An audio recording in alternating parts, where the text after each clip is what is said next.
What's up, and welcome to day 4 of the Soul Movement Challenge. By now, we've gotten a little bit of momentum, a little bit of traction. We've played with some new movements. We will continue to play with some new movements as we build this consistent movement practice.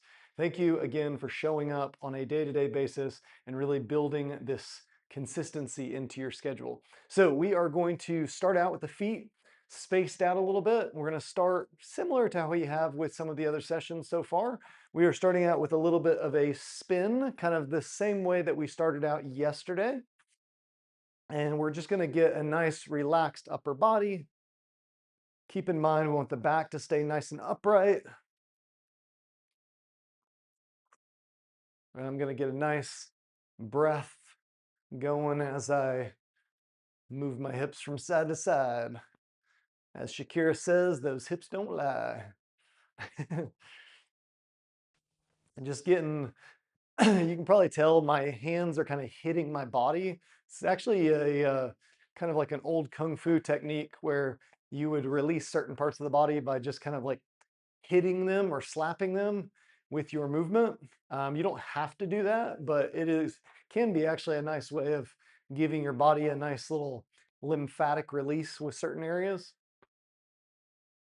All right, so we are going to continue to warm the hips up. So we're going to space the feet out just a little bit. The toes are going to be pointed out as well. I'm going to try to stay relatively upright, and I'm just going to go down and back up. So kind of our first set of these sumo squats.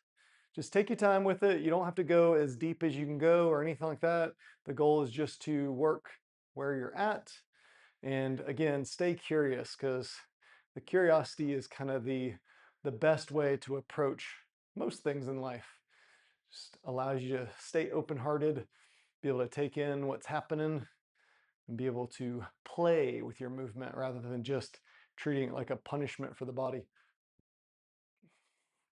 Getting a few more reps here.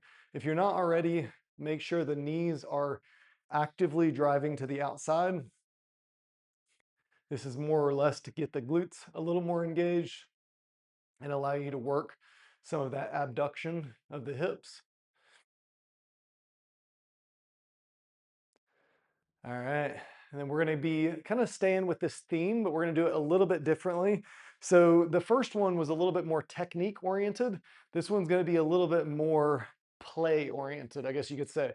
I want you to pretend as though the ground is a drum, and we're going to bring our hands up. Our hands are the mallets for the drum. We're going to come down, and we're going to smack the ground. So we're coming up and down, up and down. We're just going to get a nice little flow going. And if you can really, don't hurt your hands or anything, but if you're able to really smack the ground, that's pretty ideal. And I don't know if my mic might actually be muting that slap, but believe me, it's strong. So keep going with that slap.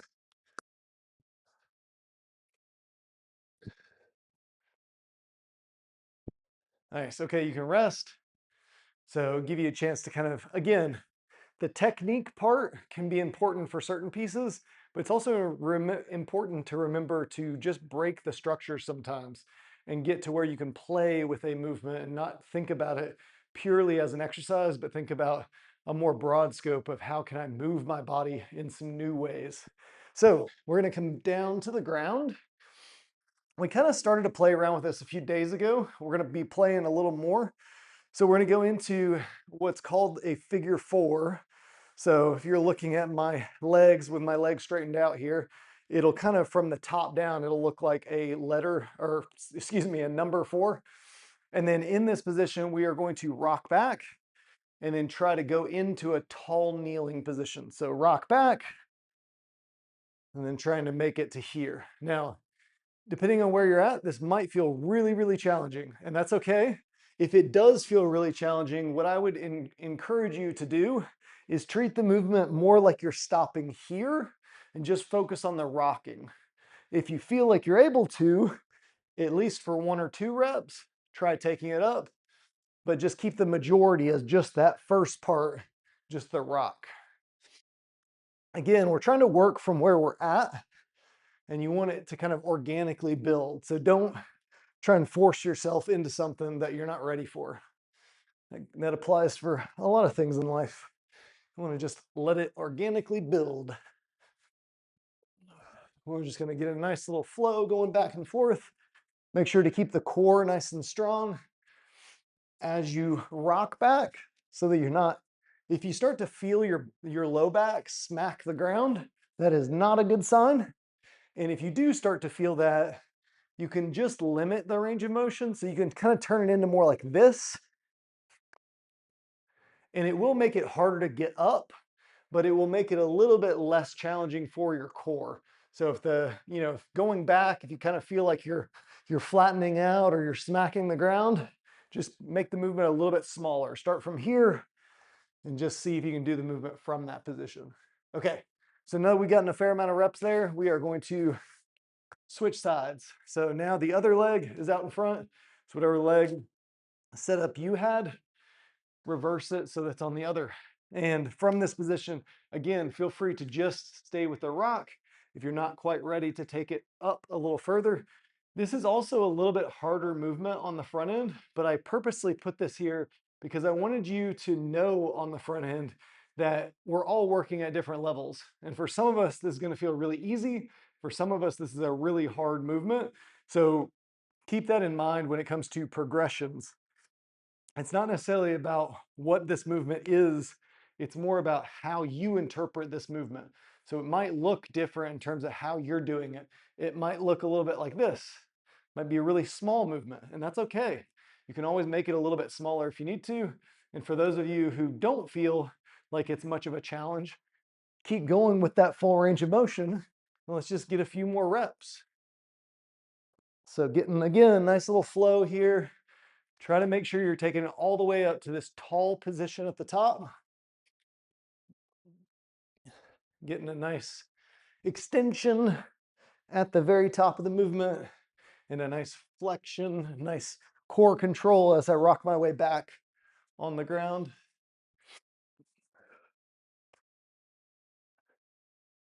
Nice, get a few more reps here. Try and balance it out. So we got roughly the same amount of reps.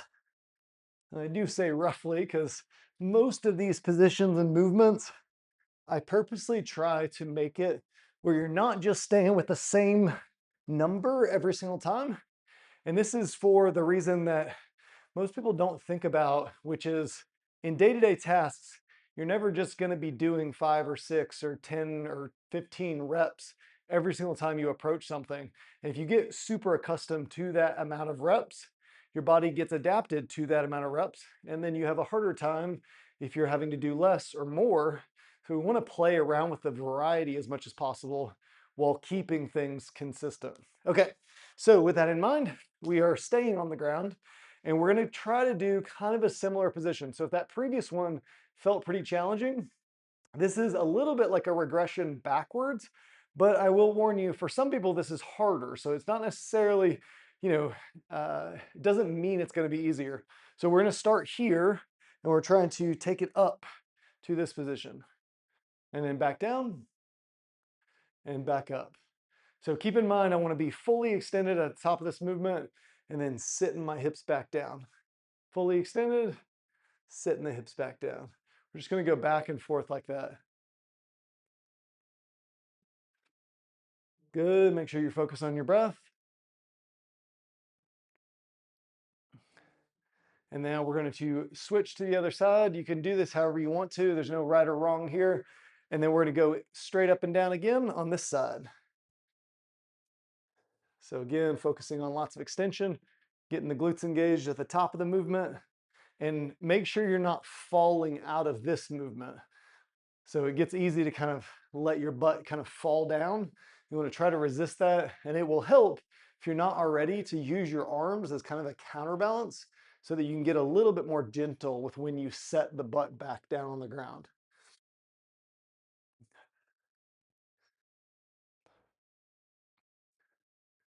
Nice. Okay, you can rest. And then we're going to take it still on the ground with some different body positions. I've kind of been teasing some different movements with these crawling and plank positions. Today we're going to do a little bit more. So we're going to bring it to where the feet are out wide. So if you're looking at me from an angle, I guess it's not a good. So my feet are out nice and wide. And from that position, all I'm going to do is start out by this hold. If this feels challenging, just start here. If this doesn't feel challenging, we're going to go to just one hand and then to the other hand. Just one hand and then to the other hand. And the goal here is to try to make it to where your body doesn't move much. And the only way you'll be able to do that is by thinking about like your opposite hand and your opposite foot supporting your weight. So I'm getting a lot of core activation in this position and trying to not rotate with my hips.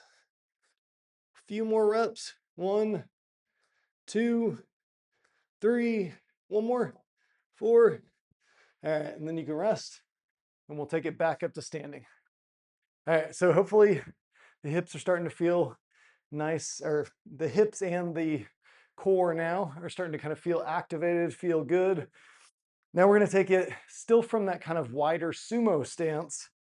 We're going to take it into a slightly different variation. So it's going to be 2 different movements rolled into one. So we're going to come down and we're going to hinge.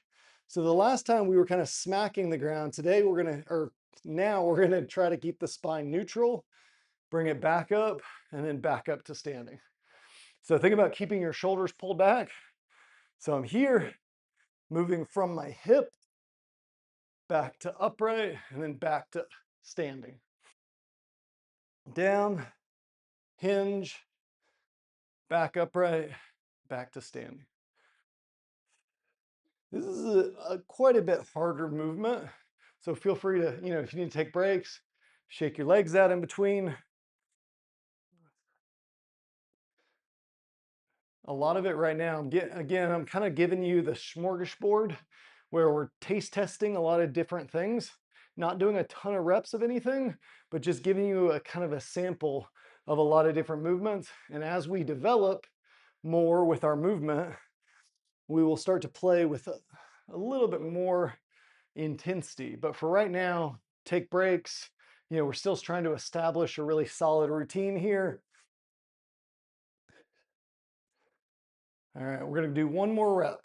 Try and make it your best one. Boom, boom, boom. Nice. Okay, so hopefully you feel good after that. And we're gonna come into, we've been working a lot of squatting movements. We're now gonna just go to one leg. We're gonna be balancing on the leg. And we're gonna start out with a movement that's gonna kind of feel, if you worked with me in person, you've definitely felt or seen this movement before. If you haven't, the movement looks a lot like this. The knee comes up, and then the opposite to this leg is going to come, or sorry, excuse me, the same side. So if the right knee is up, my right hand is up. So we're here, and then we're reaching out, reaching the leg behind and reaching the hand out in front. So again, here to make sure I don't fall over here. So again, I'm coming up and fight for the balance, and then coming back. Take your time with it, lock into your position, slow the breathing down, keep the focus going. We'll do a few more reps.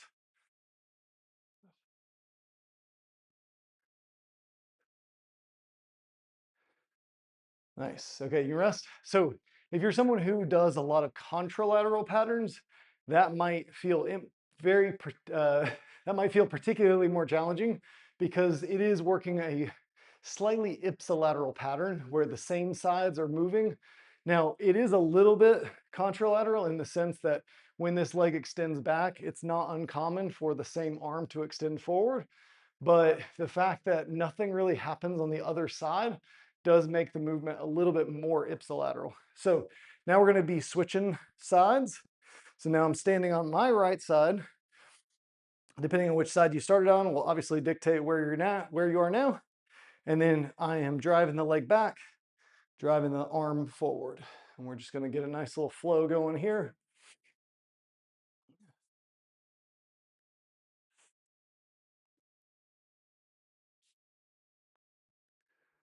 Nice. Remember, this is all about making the practice consistent. So I definitely don't want to wear you out too much here. So if you, again, need to take a break, you can always pause the video, or you can work on specific movements a little bit longer. My goal is just to help you create consistent habits and uh, more consistent effort around play and getting your body moving in lots of diverse ways. So, okay, so we've gotten some of the extension. Let's do, just for kicks and giggles, let's do one more rep. Okay, so now we're gonna move it into a lunge position, and this is gonna be slightly more difficult than the lunge we worked not too long ago. So one leg is gonna go back. I'm gonna set this knee on the ground. My opposite arm is up. So my left leg is out in front, my right arm is up, and then I'm gonna come up, and I'm gonna come from this position up onto my tippy toe, and then back down. So the movement together will look like this. I'm not actually jumping, but I'm kind of pretending like I would be going into a jump.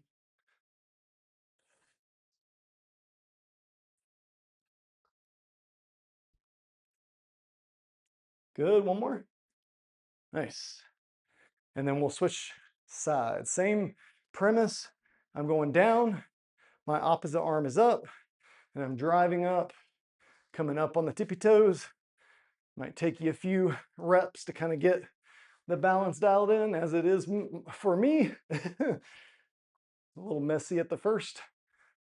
Nice.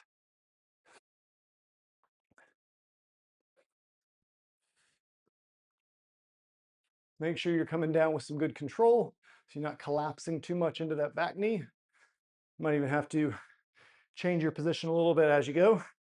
And then after you come down on that last one, you can go ahead and come down to the ground.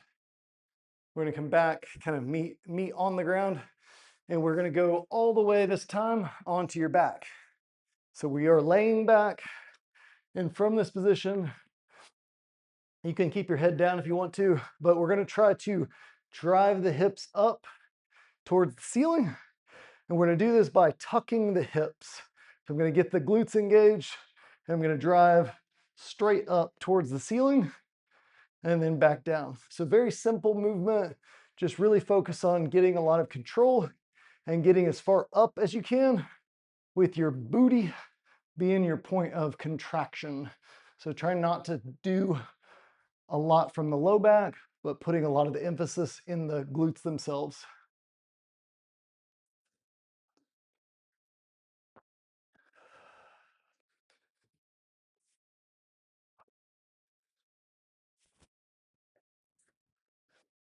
Good, keep going, you're doing great. Again, make sure the glutes are your main point of intention with how you're flexing as you go to extension with the hips.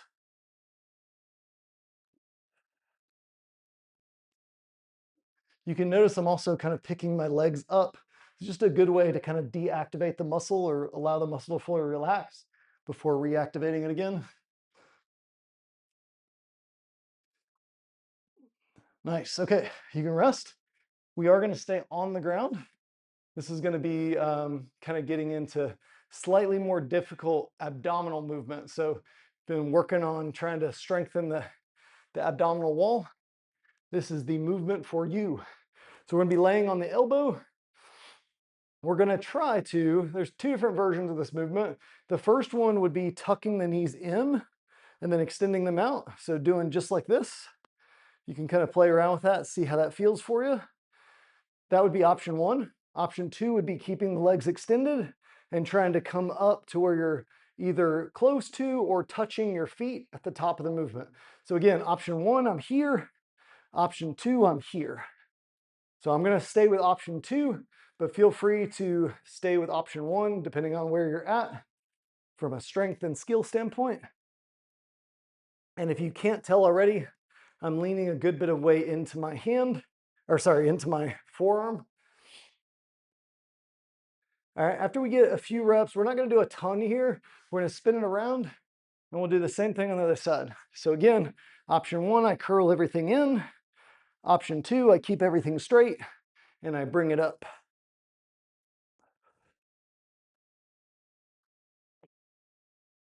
Good, getting a few more reps.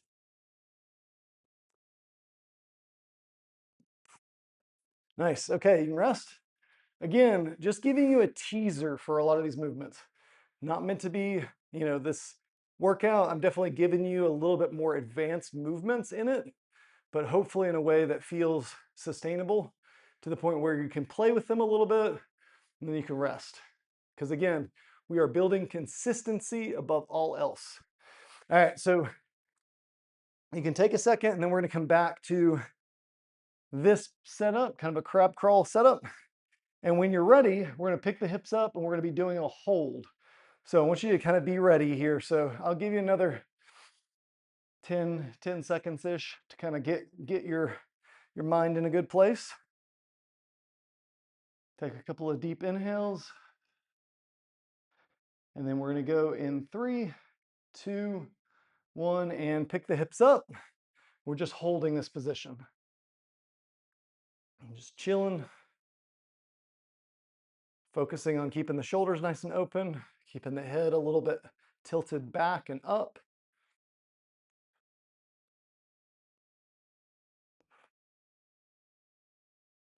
Focus on your breath here. For some of you, this might feel really easy. That's great. It's not necessarily a contest of which thing is going to be harder or easier. Again, all of these things are going to vary wildly in how difficult or easy they are. A little bit longer. Almost there. We're going to get 10 more seconds. Just keep holding out. A couple more breaths.